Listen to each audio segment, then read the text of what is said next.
জয় গুরু। আজ 7ই সেপ্টেম্বর। আজ ইষ্ট প্রসঙ্গে জেনে নেব আজ পূর্ণগ্রাস চন্দ্রগ্রহণ কখন আরম্ভ হবে এবং কখন সমাপ্তি হবে। তাছাড়া শ্রী শ্রী ঠাকুর গ্রহণের সময় কি করতেন এই ছোট্ট ভিডিওতে জেনে নেব। ভিডিওটি লাইক করে শেয়ার করবেন যাতে তথ্যগুলি সবাই জানতে পারেন। আজ 21শে ভাদ্র 7ই সেপ্টেম্বর রবিবার। পূর্ণগ্রাস চন্দ্রগ্রহণ ভারতবর্ষে দৃশ্য, তাছাড়া বিভিন্ন দেশে দৃশ্য হবে। গ্রহণ স্পর্শ আরম্ভ রাত্রি 9টা 57 মিনিট। গ্রহণ স্থিতি 3 ঘন্টা 30 মিনিট।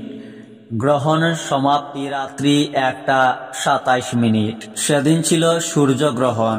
শ্রী শ্রী ঠাকুর ঘড়ি ধরে অপেক্ষা করছিলেন কখন গ্রহণ লাগবে।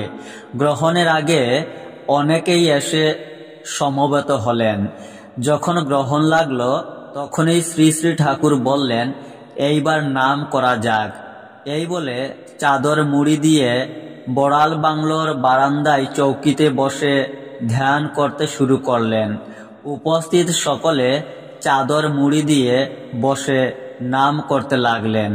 গ্রহণান্তে শ্রী শ্রী ঠাকুর নাম থেকে উঠলেন এবং উপস্থিত সকলেই নাম থেকে উঠে পড়লেন।